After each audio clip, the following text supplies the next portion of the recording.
ഇബ്നു തൈമിയ്യ റഹ്മത്തുള്ളാഹി അലൈഹി അദ്ദേഹത്തിൻ്റെ ഒരു സദസ്സിൽ, ഒരു ദർസിൽ അദ്ദേഹം പറഞ്ഞ ഒരു വാക്ക്, ഒരു ഖായിദയാണ്, ഒരു അടിസ്ഥാനം.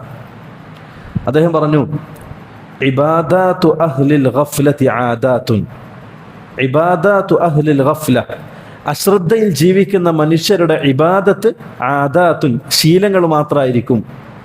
അല്ലേ? നമ്മൾ പല്ലേക്കുക, അത് അദ്ദേഹം ദീനിയായി ചിന്തിക്കാത്ത അശ്രദ്ധമായി ജീവിക്കുന്ന മനുഷ്യനാണെങ്കിൽ രാവിലെയും വൈകുന്നേരം എഴുന്നേൽക്കും, പല്ലേക്കും. നമ്മൾ ചെയ്യുന്ന പോലെ ബാത്റൂമിൽ പോകും, വീട്ടിലേക്ക് പ്രവേശിക്കും, എല്ലാ പ്രവൃത്തിയും ചെയ്യും. പക്ഷെ അത് ശീലമായിട്ട് മാത്രമേ അവർ ചെയ്യും. അവർ ചെയ്യുന്നതൊക്കെ ഇബാദത്താണ്, പക്ഷെ അവർ ശീലമായിട്ടാണ് ചെയ്യുക. പല്ലേക്കൽ ഇബാദത്താണ്, വുളൂ ചെയ്യൽ ഇബാദത്താണ്, പക്ഷെ അവർ ചെയ്യുന്നത് ശീലമായിട്ടായിരിക്കും.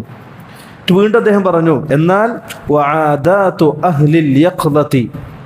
ദുനിയാവിൻ്റെ ഓരോ സെക്കൻഡുകളും ആഖിറത്തിലേക്ക് ഉപകാരപ്പെടണം എന്ന നിലയ്ക്ക് ജീവിക്കുന്ന, ദീനനുസരിച്ച് ജീവിക്കുന്ന മനുഷ്യനാണെങ്കിൽ അവരുടെ ആദാത്തുകൾ ഇബാദാത്തുൻ, അത് ഇബാദത്തായിരിക്കുമെന്ന്. നമ്മൾ നിത്യം ചെയ്യുന്ന ചില ശീലങ്ങളായിരിക്കും, പല്ല് തേക്കുക, ബാത്റൂമിൽ പോവുക, ഉറങ്ങുക, ഇതൊക്കെ നമ്മൾ നിത്യം ചെയ്യുന്ന ശീലങ്ങളാണ്.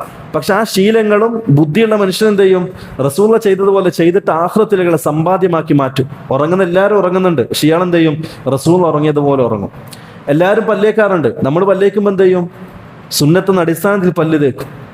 വീട്ടിലേക്ക് എല്ലാവരും വീട്ടിൽ വിശ്രമിക്കാറുണ്ട്, നമ്മളും വിശ്രമിക്കും. നമ്മുടെ നിയത്ത് ഇബാദത്തായിരിക്കും.